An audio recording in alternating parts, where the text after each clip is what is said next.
Welcome to leaders and fighters. ఈరోజు మనతో పాటు పార్టిసిపేట్ చేస్తున్నారు భారతీయ జనతా పార్టీ సీనియర్ నాయకురాలు డీకే అరుణ.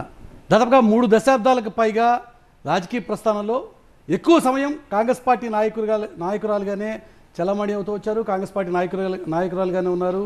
మంత్రిగా కూడా పనిచేసినటువంటి అనుభవం ఉంది. కానీ ప్రస్తుతం అదే కాంగ్రెస్ పార్టీ మీద భారతీయ జనతా పార్టీ అభ్యర్థిగా మహబూబ్ నగర్ నుంచి పోటీ చేస్తున్నారు డీకే అరుణ. భారతీయ జనతా పార్టీ జాతీయ ఉపాధ్యక్షురాలుగా కూడా ఇప్పుడు ఆమెకు ఒక గుర్తింపు ఉంది. అయితే ఈ ఎన్నిక ఇప్పుడు ఆమె రాజకీయ భవిష్యత్తుకి అత్యంత కీలకమైనటువంటి ఎన్నికగా మారింది. డీకే అరుణ గారు నమస్తే. అలాగే మనతో పాటు ఈరోజు 5 లీడర్లు కూడా పార్టిసిపేట్ చేస్తున్నారు. సుధాకర్ రెడ్డి గారు, నగేష్ గారు, అలాగే గౌరీశంకర్ గారు, రవికాంత్ గారు, అలాగే ఉమాసుద్దర్ గారు, 5 కూడా స్వాగతం. డీకే అరుణ గారు, ఇప్పుడున్న ఈ పరిస్థితుల్లో కాంగ్రెస్ పార్టీ రాష్ట్రంలో అధికారంలో ఉన్న సందర్భంలో ముఖ్యమంత్రి సొంత జిల్లా కూడా కావడంతో మీ గెలుపు మీద ఇప్పుడు చాలా ఫోకస్ ఎక్కువగా ఉంది. ఏదైనా టెన్షన్గా ఉందా? No tension at all. ఎప్పుడూ టెన్షన్ లేదు, ఇప్పుడే కాదు, పాలిటిక్స్లో ఎప్పుడూ టెన్షన్ లేదు. మన ప్రయత్నం మనం చేస్తాం, అల్టిమేట్గా ప్రజలు నిర్ణయిస్తారు, అంతే. దానికి టెన్షన్ పడాల్సిన అవసరం ఏం లేదు. రేవంత్ రెడ్డి గారు చాలా పర్సనల్గా తీసుకుని పర్సనల్గా మిమ్మల్ని టార్గెట్ చేస్తూ ఎట్టి పరిస్థితుల్లో ఈ సీటు గెలవాల్సిందే అనేటువంటి ఒక లక్ష్యంతో పనిచేస్తున్నట్టుగా కనబడుతోంది. దీని ప్రభావం ఉండదంటారా? ఏం ఉండదు.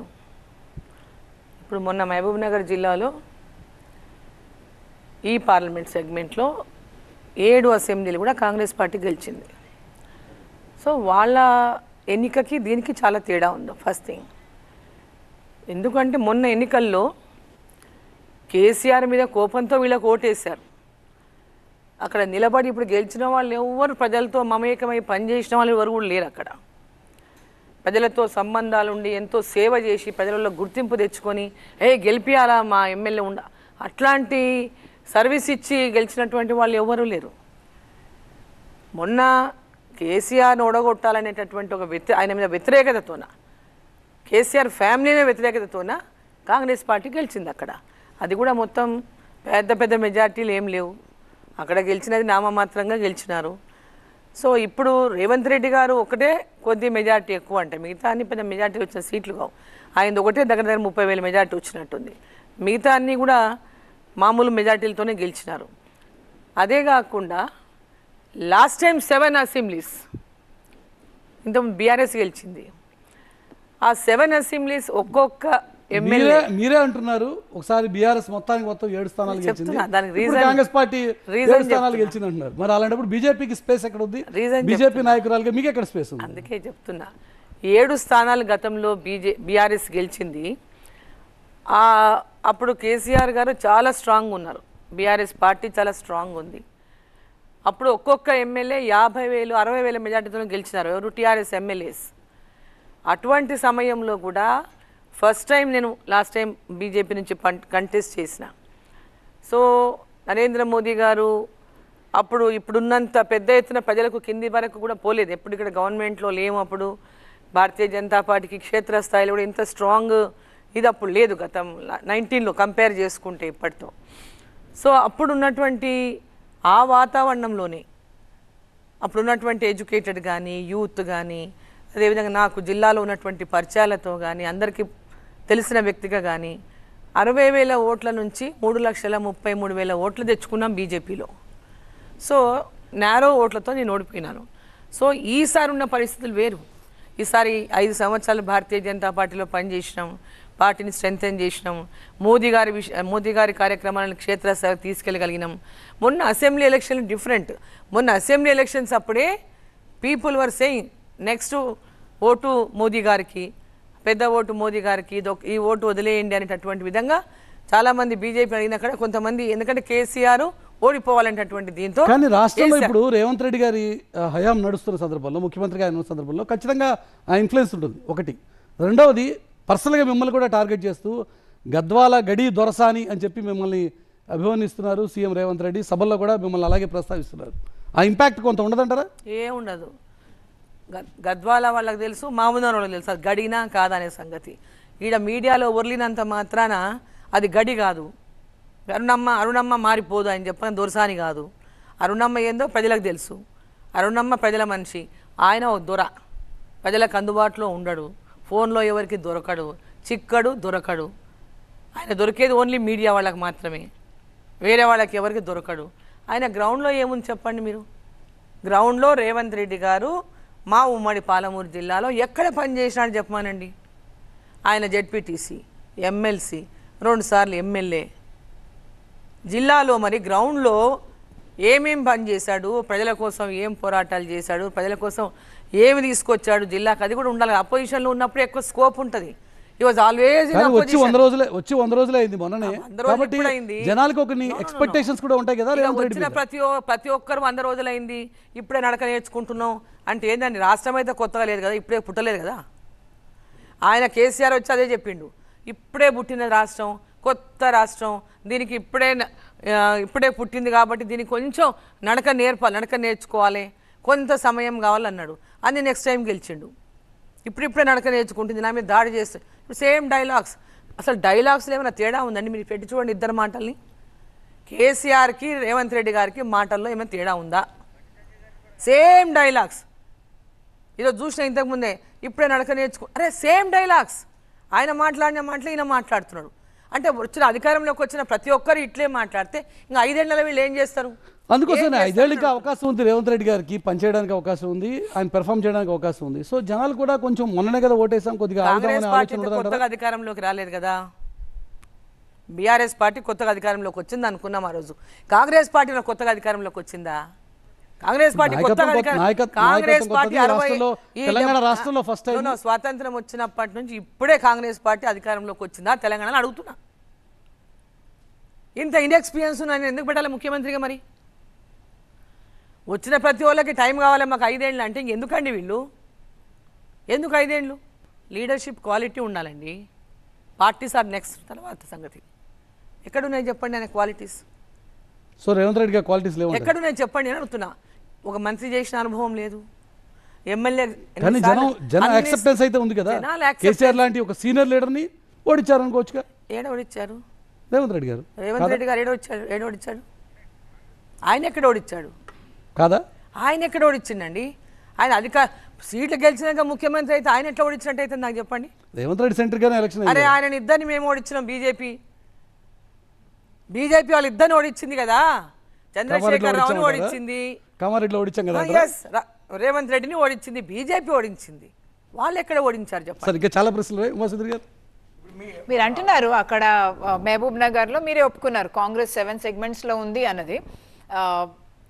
ఇప్పుడు బీజేపీకి అక్కడ లాస్ట్ టైం అంత మోదీ గారు అంత తెలీదు, మీరు ఈ పార్టీ మారని తెలీదు అన్నది కూడా అంటున్నారు. బట్ చాలా మంది మీ లీడర్స్ అటువైపు వెళ్ళిపోతున్నారు, కాంగ్రెస్ అట్రాక్ట్ చేసుకొని వెళ్ళిపోతుంది. దాంతో కూడా మీరు వీకెన్ అవుతారు కదా. మీకు మెయిన్లీ బీజేపీకి ఏం ప్రాబ్లం ఉంది? కాడర్ లేదు, ఆ లాస్ట్ బూత్ లెవెల్ వర్కర్స్ లేరు కాబట్టే కదా వాళ్ళు బీజేపీ ఇక్కడ ఏం సాధించలేకపోతుంది. ఇప్పుడు ఈవెన్ మోర్, ఇప్పుడు ఈ అసెంబ్లీ ఎలక్షన్ తర్వాత చాలా మంది మీ లీడర్స్ మహబూబ్ నగర్ డిస్ట్రిక్ట్ నుంచి at all level, sarpanch level కానివ్వండి, అన్ని లెవెల్స్లో జితేందర్ రెడ్డి గారు కూడా కానివ్వండి, అందరు వెళ్ళిపోయారు కదా. ఎవరు పోలేదు, సింగిల్ పర్సన్స్ వెళ్ళారు. లాస్ట్ టైం జితేందర్ రెడ్డి గారు ఎవరు రాలేదు. జితేందర్ రెడ్డి గారు ఒకరే వచ్చారు. ఆయన వెనక వచ్చిన జలంధర్ రెడ్డి గారు ఇప్పుడు ఎవరైతే పోయారో ఆయన వాళ్ళిద్దరే వచ్చారు. ఇప్పుడు వాళ్ళిద్దరే వెళ్ళారు. సో అక్కడ పార్టీలో జితేందర్ రెడ్డి గారు కానీ ఆయన వచ్చిన వెంబడి కానీ వాళ్ళు పర్మనెంట్గా ప్రజల్లో ఉండి పాలిటిక్స్ చేసేవాళ్ళు కాదు. ఫస్ట్ థింగ్ అంటే చాలామందికి తెలియదు. జితేందర్ రెడ్డి అంటేనే ఓ ఎక్స్ఎంపీ, సో అక్కడ చాలా ఉండి ఉంటుంది ఏదో వారికి అని అనుకుంటారు. జితేందర్ రెడ్డి గారు పబ్లిక్ మనిషా? ప్రజల్లో పోయి ఒక 2-3 అడిగిరండి ఎవరినన్నా, అట్లా మీకు తెలుసు. జస్ట్ పబ్లిక్ టాక్ అడిగిరండి. జితేందర్ రెడ్డి ప్రజల్లో ఉన్నటువంటి వ్యక్తిగా. ఢిల్లీలో ఉండి ఎంపీలు అంటే ఇదేంది ఓన్లీ ఢిల్లీకి పరిమితం అయిపోయినారు కొందరు. ఢిల్లీలో ఉంటే ఇక్కడికి వచ్చి ఎంపీ అని అంటే ఎంపీ ప్రజలు కూడా ఇప్పుడు ఏమనుకుంటున్నారు? వాళ్ళు ఎవరైనా ఉండని పాలిటిక్స్లో ప్రజలకు అందుబాటులో ఎవరు ఉంటారని చూస్తున్నారు. మీరు అందుబాటులో ఉంటారని అయితే ప్రజలు అంటారు, అంటే వేరే మీ ఆపోనెంట్స్ కూడా అంటారు. కానీ నేనేమంటున్నానంటే ఇప్పుడు మురళి గారు అన్నట్టు ఇది రేవంత్ రెడ్డి గారికి ఒక పర్సనల్ బ్యాటిల్ గా అయిపోయింది, ప్రెస్టీజ్ బ్యాటిల్. మహబూబ్ నగర్ నుంచి ఆయన గెలవకపోతే మీకు ఆయనకి పర్సనల్ రైవలరీ కూడా ఉందా over a period of time? నాకు ఎవరితో నాకు పర్సనల్ రైవలరీ లేదు, ఎవరితో. Nobody. I don't have any personal rivalry పొలిటికల్గా కూడా. ఐ డోంట్ నో వాళ్ళందరికీ నా మీద ఎందుకు ఉంటుందో అర్థం కాదు. రేవంత్ రెడ్డి గారు గతంలో మిమ్మల్ని అక్కాని సంబోధించేవాళ్ళు, కానీ ఎలక్షన్లు వచ్చేసరికి ఇంతకుముందు మీరు అన్నట్టు గద్వాల గడి దొరసానిగా మీరు ఇప్పుడు మారిపోయినటువంటి సిచ్యువేషన్. ఇంకొక ఒక దశలో రేవంత్ రెడ్డి గారు మొన్న ఎన్నికల్లో అసెంబ్లీ ఎన్నికల కంటే ముందు మిమ్మల్ని కాంగ్రెస్ పార్టీలోకి ఆహ్వానించిన మాట నిజం కదా? 100% నిజం కాదు. మళ్ళీ సొంత పార్టీకి వచ్చాయి, ఆయన నన్ను అడిగింది సొంత పార్టీకి లేదు. వచ్చేయక్క అని చెప్పి మిమ్మల్ని అడగలేదు ఆ రోజున? నో నేను ఛాన్స్ ఇస్తే ఎవరైనా అడగడానికి మీరు కూడా అలాంటి ఆలోచన లేదా వెళ్ళాలి మళ్ళీ? నెవర్. మేడం మహబూబ్ నగర్ ఇప్పుడు కీ కాన్స్టిట్యున్సీ అయింది బికాస్ రేవంత్ రెడ్డి గారు కొడంగల్ ఇది పార్ట్ ఆఫ్ హిర్ కాన్స్టిట్యున్సీ. ఇప్పుడు రీసెంట్గా కాంగ్రెస్ 8 సీట్లలో గెలిచారు. Why should people vote for BJP now? Why should vote for Congress now? Already they have voted. State And politics. they are implementing some of the schemes, right? Listen, here there is no Congress in the center. అది Why కూడా they time should ఇవ్వాలి vote కదా, for వాళ్ళకు time Congress? ఇవ్వాలి కదా. ఇప్పుడు ఇక్కడ ఏడు సీట్లలో వాళ్ళు గెలిచారని చెప్తున్నారు. ఓకే, ప్రాక్టికల్గా వాళ్ళు గెలిచారు. 7 సీట్లలో వాళ్ళు ఎమ్మెల్యేలు ఉన్నారు. 7 సీట్లలో ఎమ్మెల్యేలు ఉన్నప్పటికీ కూడా people are looking at Modiji. ఇప్పుడు అందరూ కూడా రేవంత్ రెడ్డి గారు ముఖ్యమంత్రిగా ఉన్నారు, మా జిల్లా నుంచే ఉన్నారు. ఆయనని ఓటేశారు, ముఖ్యమంత్రి అవుతాను వేయండి, ముఖ్యమంత్రి అవుతాను వేయండి, మీరు గెలిపిస్తే నేను ముఖ్యమంత్రి, గెలిపించారు, ముఖ్యమంత్రి కూడా అయ్యిండు. సో మళ్ళీ నాకే ఓటేయండి, నన్ను ఓడగొడతారు, నన్ను ఓడగొట్టని ఇంకా చూస్తున్నారు అంటే అటు ఆ ఇంటెన్షన్ ఏంటి అక్కడ చెప్పండి మీరు? అంటే క్యాండిడేట్ ఉంది అని అంటున్నారు కదా, మీకు బీఆర్ఎస్ క్యాండిడేట్ కి మ్యాచ్ ఫిక్సింగ్ ఉంది అక్కడ. మీరు ఇప్పుడు ఎవరి పార్టీలో వాళ్ళని ఎవరు ఎక్కువ తీసుకుపోయినారు? పొంగులేటి శ్రీనివాసరెడ్డి ఏ పార్టీ, జూపల్లి కృష్ణారావు ఏ పార్టీ, రంజిత్ ఏ పార్టీ, జయవెళ్ళ. ఇప్పుడు చేరిన BJP కూడా తీసుకున్నారు కదా, 4 ఎంపీస్ మీరు. బొందు రామ్మోహన్ ఏ పార్టీ? అరే మొత్తం వాళ్ళని అందరినీ అక్కడ తీసుకొని మీరు తక్కువ ఏం చేయలేదు కదా, మీరు కూడా Correct రాత్రి కాదు, రాత్రి అదే పట్టుకొచ్చి అంటున్నా. ఎంపీ మీరు అదే క్యాండిడేట్ కింద అంటున్నా. అనౌన్స్ చేశారు కదా. ఓ, వాళ్ళు చేస్తేనేమో కుమ్ముక్ అంటారు, మా దగ్గర ఎవరైనా ఒకరిద్దరు వచ్చినా కుమ్ముక్ అంటారు, వాళ్ళు చేస్తేనేమో రైట్ అంటారు. అప్పుడు కూడా కేంద్రంలో నరేంద్ర మోదీ గారు ప్రధానమంత్రి, ఇక్కడ కేసీఆర్ ముఖ్యమంత్రి. ఆయన పోయి కలిస్తే చాలు, something is there going on. మరి ఇక్కడ పోయి రేవంత్ రెడ్డి కలిసి వచ్చిండు, ఎందుకు చెప్పలేదు అదే మాట? రేవంత్ రెడ్డి గారు కలిసి వచ్చారు కదా. లేకపోవచ్చు మేడం, ఉంటే ఒక ముఖ్యమంత్రి ఎనీ ముఖ్యమంత్రి ఏ పార్టీ అన్నా అవనియండి, ఒక ముఖ్యమంత్రిగా ప్రధానమంత్రిని టైం అడిగినప్పుడు లేదా కేంద్రంలో మంత్రులను టైం అడిగినప్పుడు అదొక పద్ధతి, గౌరవం. అంతేగాని దాన్ని తీసుకొని వీళ్ళు కూడా టీఆర్ఎస్ కూడా దాని అడ్వాంటేజ్ తీసుకొని ఇంకా చూసింది, వీళ్ళు అడ్వాంటేజ్ తీసుకొని బ్లేమ్ చేయని ఇంకా చూసింది భాజపాని. అంటే ఇది నిజంగా రియల్గా పాలిటిక్స్ చేయాలనుకునే వాళ్ళు, వాళ్ళ మీద వాళ్ళకి నమ్మకం ఉండి పాలిటిక్స్ చేసేవాళ్ళు ఇటువంటి బ్లేమ్ గేమ్స్ ఆడరు. మేడం, మహబూబ్ నగర్ సంబంధించి రేవంత్ రెడ్డికి ఇది కీలకమైన ఎన్నిక. ఎందుకంటే ఆయన ఓడిపోతే, అంటే ఆ పార్టీ ఓడిపోతే అది రేవంత్ రెడ్డికే మచ్చ. అది అతని ముఖ్యమంత్రిగా కొనసాగాల లేదా ఆ పార్టీలో ఇతర అసమ్మతి ఎంత పెరిగే అవకాశం ఉంది. కాబట్టి కావాలని బీఆర్ఎస్ మన్నే శ్రీనివాసరెడ్డి మీరు కుమ్మక్కయి ఎలాగైనా మహబూబ్ నగర్లో మీరు గెలవాలని, కాంగ్రెస్ పార్టీ ఓడిపోవాలని ఒక కుట్ర పన్నారని కాంగ్రెస్ ఆరోపిస్తుంది. అయితే ఇప్పుడు రేవంత్ రెడ్డికి చాలా ప్రతిష్టాత్మకం ఈ ఎన్నిక. సో మీరు ఎలా తట్టుకోగలరు? వాళ్ళు అధికారంలో ఉన్నారు, రేవంత్ రెడ్డికి మీకు ఎన్నికలాగుంది, వంశీచంద్కి మీకు ఎన్నిక కాకుండా రేవంత్ రెడ్డికి మీకు ఎన్నికలాగుంది. So how are you going to fight it out? ఇక్కడ ఏంటంటే ఒక పాయింట్ అందరూ మిస్ అవుతున్నటువంటి పాయింట్, నేను నిలబడింది గెలవడానికా లేకపోతే ఇంకోని గెలిపించడానికా? నేను నిలబడింది కంటెస్ట్ చేస్తున్నది నేను గెలవడానికి, ఇంకెవరో గెలవడానికి కాదు. డెఫినెట్గా ఫైట్ చేస్తానండి. ఆయన ముఖ్యమంత్రి అయితేనేం ఇంకోరు అయితేనేం నేను గెలవాలంతే, నేను గెలవాలి, నిలబడింది గెలవడానికి కదా. ఆయన ఎంతసేపు నన్ను ఓడగొడుతున్నారు, అరే ఓడిపోయి ఎందుకు ఏడుస్తున్నావు? ముందే నువ్వు చేసే పని ఏదో నువ్వు చేసుకోరాదు. అక్కడ ఇంతకుముందు సుధాకర్ రెడ్డి గారు అన్నట్టు ఏదైనా కొంత మ్యాచ్ ఫిక్సింగ్ మీకు దట్ ఈస్ రాంగ్ అండి. శ్రీనివాసరెడ్డి గారికి మ్యాచ్ ఫిక్సింగ్ అని సింపతి కోసం ఆడుతున్నటువంటి డ్రామా. రేవంత్ రెడ్డి గారు ఒక డ్రామా ఆడుతున్నాడు, ఏమంటే సింపతి గెయిన్ చేయడం కోసం డ్రామా ఆడుతున్నాడు. రేవంత్ రెడ్డి గారు నో ఛాన్స్ అంటారా? 100% no chance, 100% no chance. So పోనీ మీరు అనుకుంటున్నారా ముఖ్యమంత్రిగా రేవంత్ రెడ్డి రేపటి రోజున మీరే గెలిచి మహబూబ్నగర్ జిల్లాలోనే వారి పార్టీ ఓడిపోతే ఆ ప్రభావం ఆయన ముఖ్యమంత్రి పదవి మీద పడుతుందని మీరు అనుకుంటున్నారు? ఎందుకు పడుతుందండి పదవి మీద? అసమ్మతి ఆటోమేటిక్గా పెరుగుతుంది కదా. కాంగ్రెస్ రాజకీయం గురించి మీకు చెప్పాల్సిన అవసరం లేదనుకుంటా.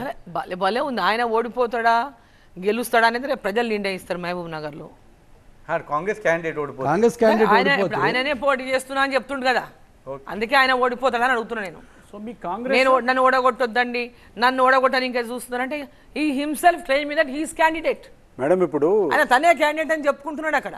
రేవంత్ రెడ్డి గారు ఇప్పటికి కూడా మిమ్మల్ని అరుణమ్మనే చెప్తున్నాడు మీటింగ్లో ఎక్కడ పోయినా, రెస్పెక్ట్ మీకు ఇంకా ఇస్తున్నాడు. రేవంత్ రెడ్డి గారి మీద ఒక పెద్ద అభియోగం అంటే బీఆర్ఎస్ వాళ్ళు పెడుతున్నారంటే ఆయన బీజేపీలో జాయిన్ అవుతాడు ఆఫ్టర్ ది ఎలక్షన్స్. మీరు ఈ మాట నిజంగా నమ్ముతున్నారా? ఎక్కడ మర్యాద ఇస్తున్నాడండి నాకు? ఎప్పుడు అరుణమ్మ అని అంటాడు. అరే పండబెట్టి తొక్కుతానండి, మీరు చూడలే. మిమ్మల్ని కాదు మేడం, అది అరే మిమ్మల్ని అనలేదు కదా. పండబెట్టి తొక్కుతానాడు, మరి ఎట్లా గెలుస్తారు? పండబెట్టి తొక్కుతా అన్నాడు. మరి ఎవరిని అన్నాడు? మామూనార్లో వచ్చి ఎవరిని అన్నాడు? ఎవరు వారికి పోటీ అక్కడ? నా గురించే మాట్లాడుతూ కదా అన్నది ఆయన. ఒకసారి వీడియో వినండి, తెలుస్తుంది ఎవరి గురించి అన్నాడు. Are you seeing this as a contest between you and Revanth Reddy? వాళ్ళు అట్లా అనుకుంటున్నారు.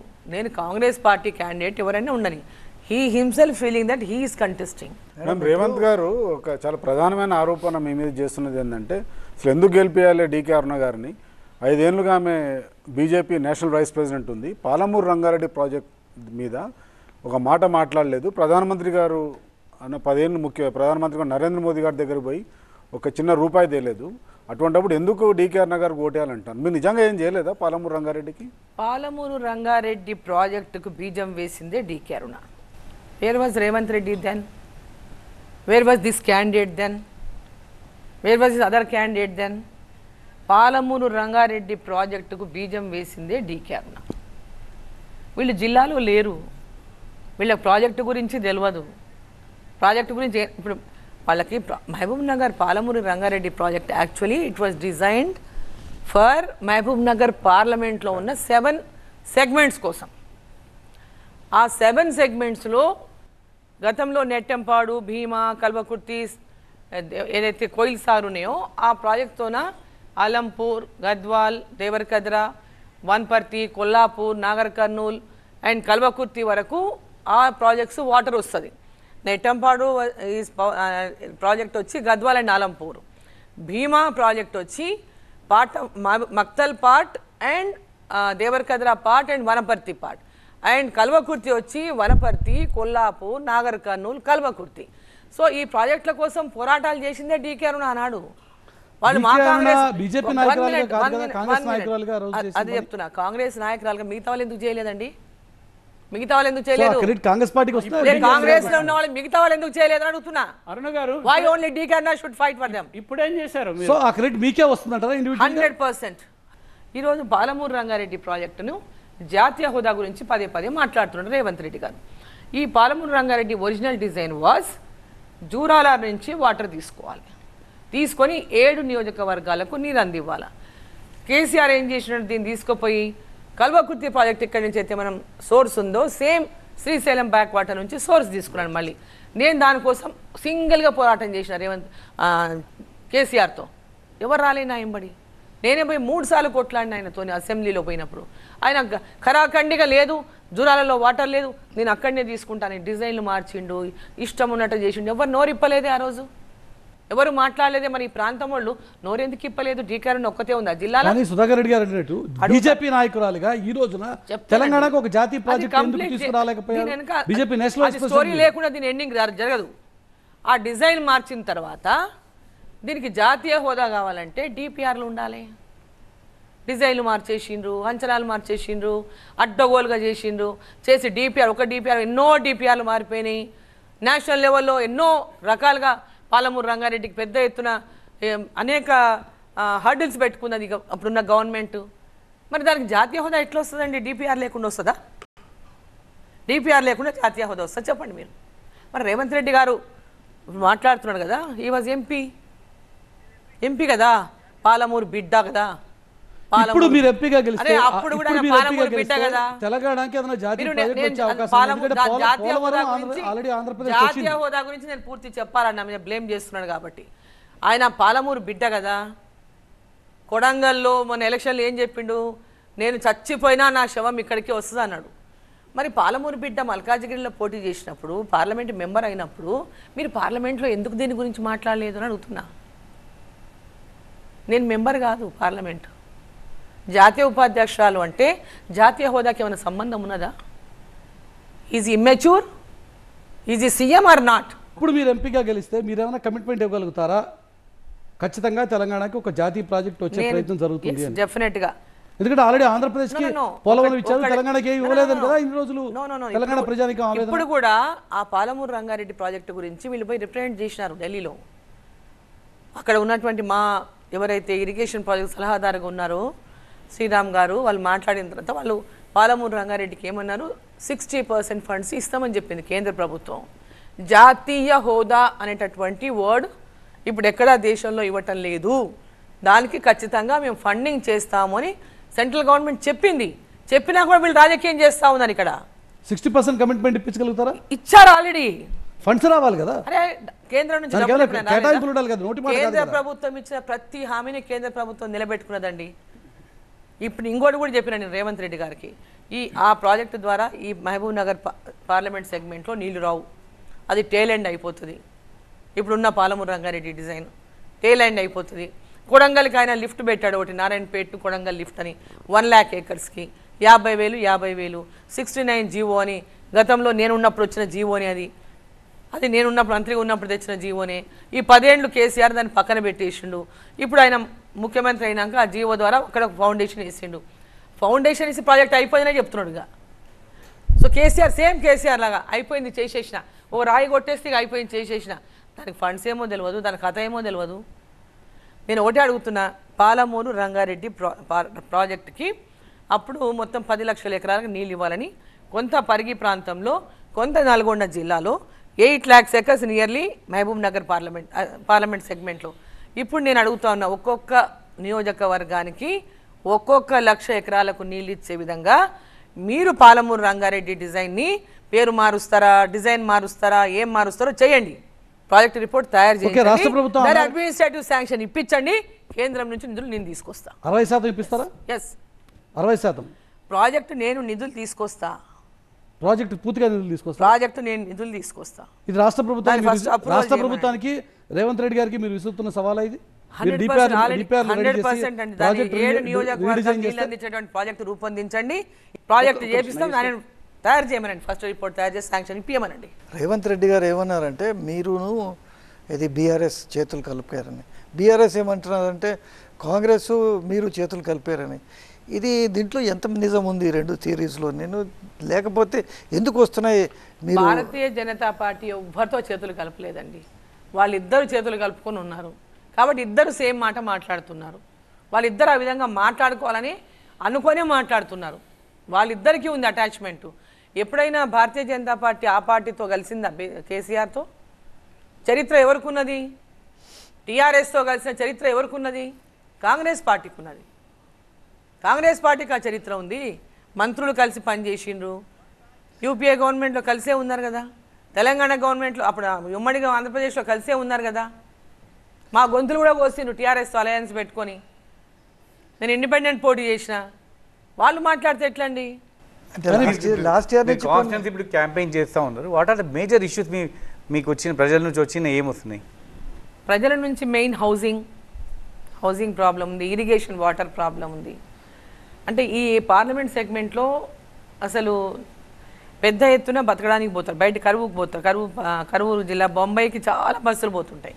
సో బొంబాయి దుబాయ్ అన్ని ఆగిపోయినాయి అన్నారు కదా కేసీఆర్ గారు. బొంబాయి దుబాయ్ అన్ని ఆగిపోయినాయి, ఇంకేం లేదు అన్నారు. ఆయన అన్నాడు కానీ మేము చాలాసార్లు ఖండించినాం కదా దాన్ని. అది కేవలం ఇంకా వలసలు ఉన్నాయి, ఇంకా వలసలు. మహబూబ్ నగర్కి వస్తాడు, కరీంనగర్ గురించి చెప్తాడు, కరీంనగర్కి వెళ్తాడు, మహబూబ్ నగర్ గురించి చెప్తాడు. ఇక్కడ వాళ్ళు అక్కడ చూడరు, అక్కడ వాళ్ళు ఇక్కడ చూడరు. యాక్షన్ ఫ్రమ్ కేసీఆర్ చేసింది అప్పుడు. ఇంకా వలసలు నడుస్తూ ఉన్నాయి. ఇక్కడికి మహబూబ్ నగర్ పార్లమెంట్లో ఇంకా చాలా పెద్ద ఎత్తున కొడంగల్ నుంచి, నారాయణపేట నుంచి చాలామంది హైదరాబాద్ కాదు బొంబాయి దాకా పోతారు బతకడానికి. నగేష్ గారు అడిగిన ప్రశ్నకి కంటిన్యూషను, కవిత గారి బెయిల్ కోసం, కవిత గారి రాజకీయ భవిష్యత్తు కోసం భారతీయ జనతా పార్టీ బీఆర్ఎస్ కుమ్మక్క అయిపోయాయి అన్నది రేవంత్ రెడ్డి గారు చేస్తున్న ప్రచారం. ఫస్ట్ నుంచి ఇదే ఏడుపుతోనే గెలిచాడు, ఇప్పుడు అదే ఏడుపుతో గెలవాలనుకుంటున్నాడు. ఇక ఏడుపు మాంతే మంచిది. ఒక రాజకీయం నిజంగా చేయాలనుకునేటోళ్ళు తన సెల్ఫ్ నిలబెట్టుకుంటే పదే పదే వేరే వీళ్ళు చేసి తన లబ్ధి పొందాలని ఆలోచన చేయడం అనేది లీడర్ కాదు. First thing. పార్టీకి సంబంధించి ఒక టైంలో మీరు రాష్ట్ర అధ్యక్షుడు అయ్యే అవకాశాలు కనిపిస్తున్నాయన్న విషయం బయటకు వచ్చింది. ఎందుకు కాలేకపోయారు మీరు? After Bandi Sanjay I think మీకు ఎందుకు అసలు అడగలేదు, మీరు కన్సిడరేషన్ అడగనే లేదు. నాకు పార్లమెంట్ కంటెస్ట్ చేయాలని ఇంట్రెస్ట్ ఉంది. ఇప్పుడు నేను రాష్ట్రంలో అధ్యక్షులుగా ఉంటే రెస్పాన్సిబిలిటీస్ ఎలక్షన్ ముందు అంత పెద్ద రెస్పాన్సిబిలిటీస్ నాకు వద్దని అనుకున్నా కాబట్టి నేను అసలు అడగనే లేదు దాని విషయంలో. అంటే ఫ్యూచర్లో మీరు ముఖ్యమంత్రి క్యాండిడేట్ కాదా బీజేపీలో? పార్టీ ఇప్పుడు నేను పార్లమెంటు పోటీ చేస్తుంటే ముఖ్యమంత్రి ఎక్కడికి ఫ్యూచర్లో ఐఎమ్ టాకింగ్ అబౌట్ నేను ఎమ్మెల్యే పోటీ చేసి అడుగుతారు కానీ మీరు ఇప్పుడు బండి సంజయ్ని తీసేయడంలో కారణాల్లో మీరు కూడా ఢిల్లీలో క్యాన్వాస్ చేశారనే అదంతా అబద్ధం అండి, అదంతా మీడియా సృష్టి. That is all about media సృష్టి, దాంట్లో ఎవ్వరి పాత్ర లేదు. అయితే అదే సందర్భంలో నరేంద్ర మోదీ గారి గురించి కాంగ్రెస్ పార్టీ కానీ బీఆర్ఎస్ కానీ చేస్తున్నటువంటి ఒక ప్రచారం మొదటి నుంచి మోదీ తెలంగాణ వ్యతిరేకి, రాష్ట్ర విభజననే ఆయన వ్యతిరేకించాడు, రాష్ట్రం ఏర్పడిన తర్వాత కూడా ఆయన మాటల్లో ఆ వ్యతిరేకత ఉంది అన్నది పదే పదే చేస్తున్నటువంటి ప్రచారం. కేసీఆర్ గారు చాలా సందర్భాలు చెప్పారు, ఇప్పుడు కాంగ్రెస్ పార్టీ కూడా అదే మాట్లాడుతుంది. దాని ప్రభావం మీ ఎన్నిక మీద ఉండదా? సేమ్ బీఆర్ఎస్ ఫుడ్ స్టెప్లో కాంగ్రెస్ పార్టీ పనిచేస్తుంది.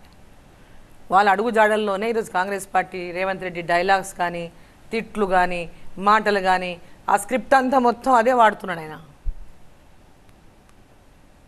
ఆ స్క్రిప్ట్ గురించి వాళ్ళు దేశం అంతా ఒక్కటే, దేశం కోసం ప్రతి రాష్ట్రంలో ఉన్న దేశంలోని ప్రతి రాష్ట్రం యొక్క అభివృద్ధి కోసం నరేంద్ర మోదీ గారు పనిచేస్తూ ఉన్నారు. మన తెలంగాణ రాష్ట్రానికి ఎన్ని నిధులు ఇచ్చామని చెప్పారు, 9 లక్షల కోట్లకు పైగా నిధులు ఇచ్చామని చెప్పారు.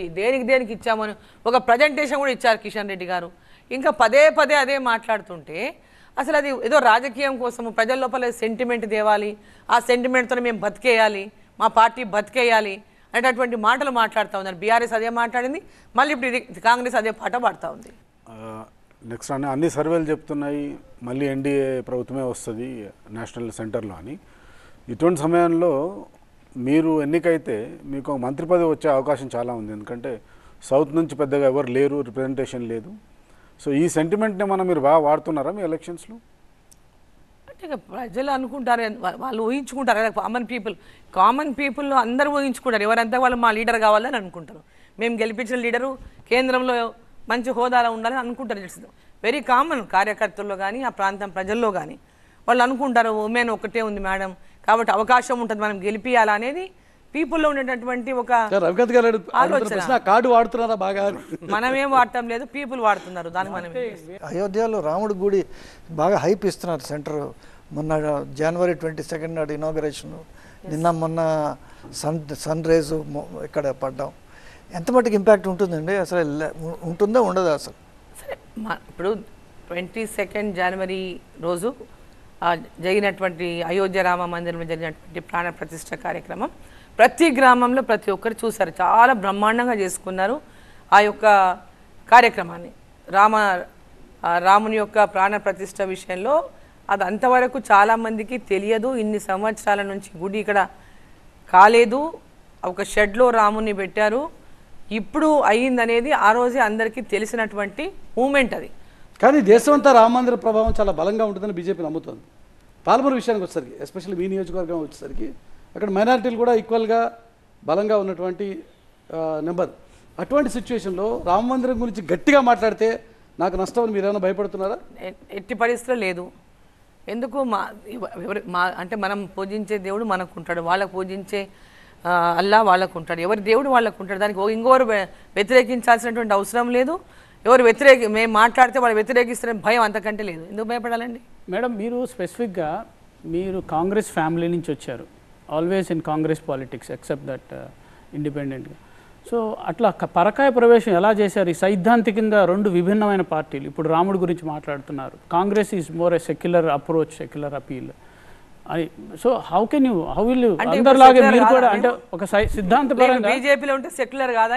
సిద్ధాంతపరంగా మీరు ఇంత వైవిధ్యాన్ని ఎలా అంటే for you're like any other politician.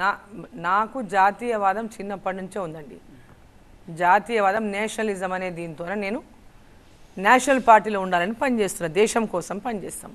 Madam, ఒకటి ముఖ్యమంత్రి గారు ఈ మధ్యన రీసెంట్గా మాట్లాడుతూ మోదీ సౌత్ ఇండియాకు బద్ద వ్యతిరేకి, ఎందుకంటే ఆయన స్టేట్లో మీరు సెంటర్లో చూస్తే అన్ని నార్త్ ఇండియా వాళ్ళకి పొజిషన్స్ ఉన్నాయి. హోమ్ మినిస్టర్ కానీ, డిఫెన్స్ మినిస్టర్ కానీ, రాష్ట్రపతి, ఉపరాష్ట్రపతి, అసలు ఎలక్షన్ కమిషనర్, మీరు ఏ ఇన్స్టిట్యూషన్ తీసుకున్నా కూడా మొత్తం నార్త్ ఇండియా వాళ్ళకి పదవులు ఇస్తున్నారు. అండ్ సౌత్ ఇండియన్ టోటల్గా ఇగ్నోర్ చేస్తున్నారు. సౌత్ ఇండియాని ఇగ్నోర్ చేసే మోదీకి ఎందుకు సౌత్ ఇండియా సపోర్ట్ చేయాలని అడుగుతున్నారు. దీంతో మీరు ఏమంటారు? మీరు చెప్తున్నా కదా, రాజకీయ పరంగా వాళ్ళు ఎదగలేక ఈరోజు కాంగ్రెస్ పార్టీ దేశంలో లేదు. అది ఆ రాహుల్ గాంధీ పేరు వీళ్ళు ఎక్కడైనా చెప్పుకుంటున్నారండి? సర్ప్రైజింగ్, మీరు వచ్చే ఊర్లలో చూడాలా, ఓటింగ్స్లో రాహుల్ గాంధీ ఫోటో లేదు.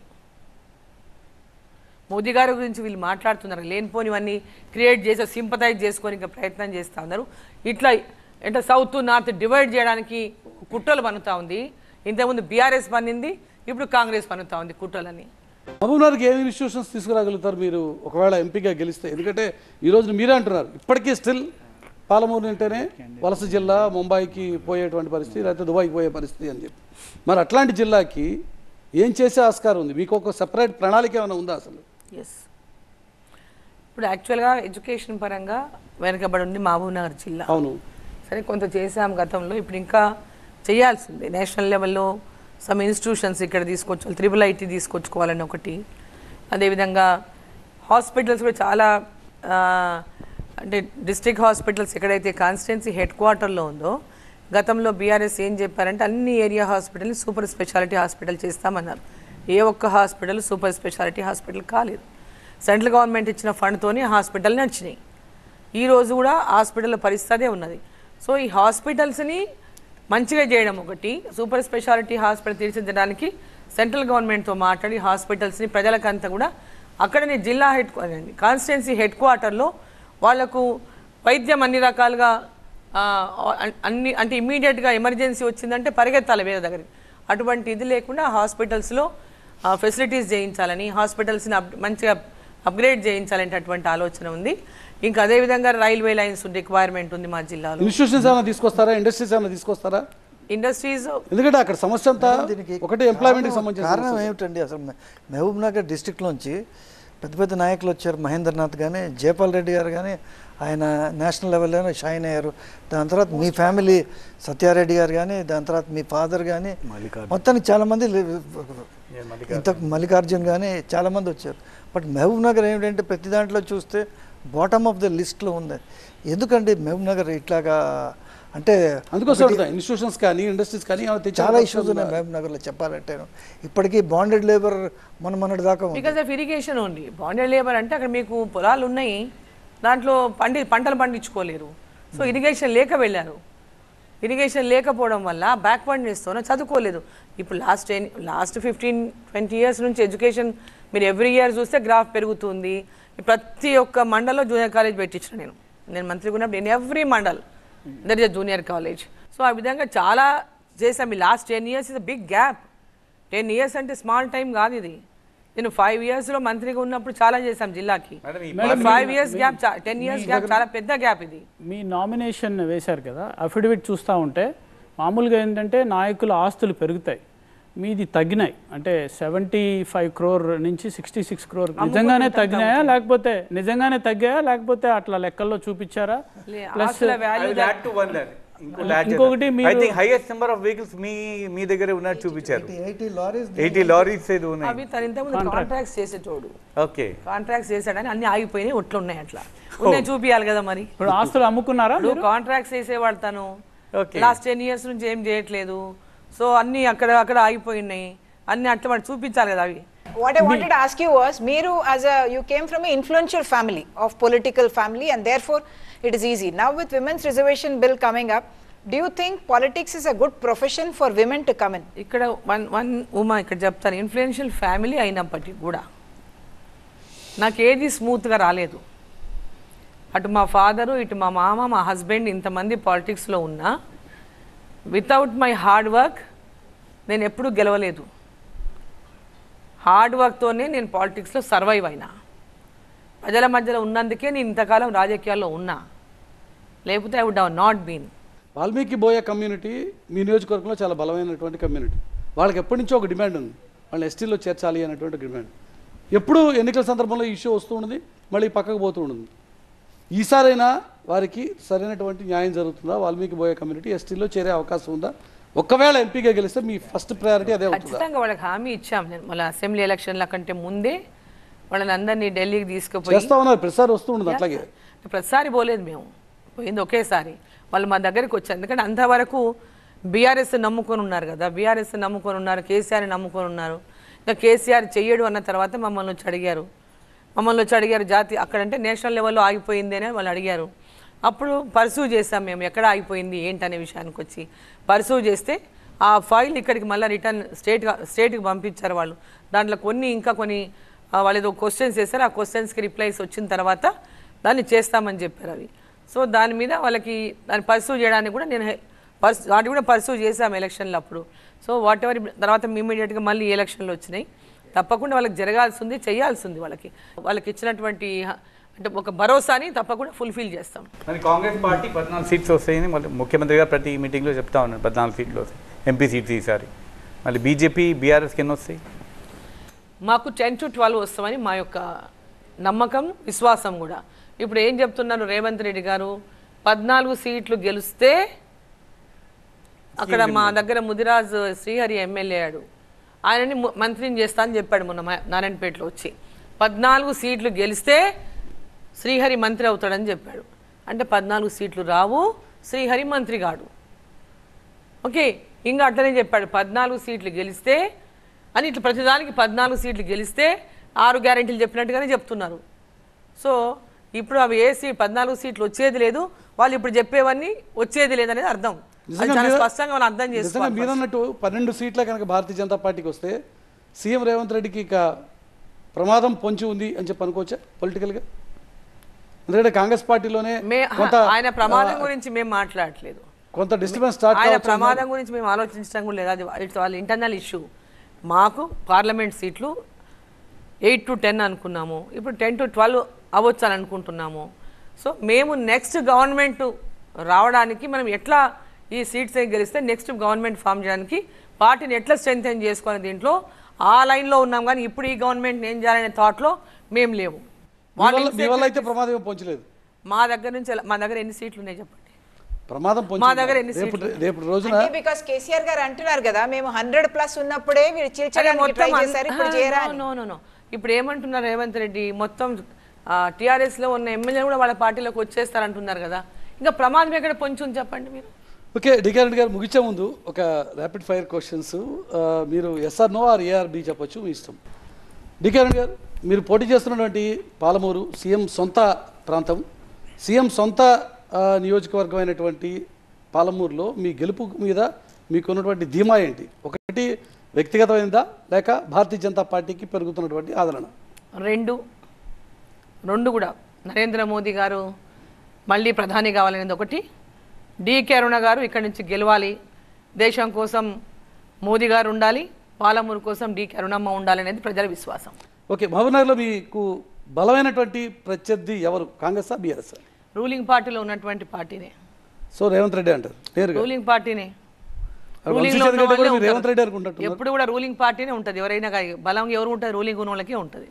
ఓకే, తెలంగాణకు జాతీయ ప్రాజెక్టు ఇవ్వకపోవడానికి కారణం ఏంటి? రాష్ట్ర నేతల కృషి లోపమా లేక కేంద్రానికి ఇష్టం లేకపోవడమా? కేంద్రం 100% సపోర్ట్ చేసింది.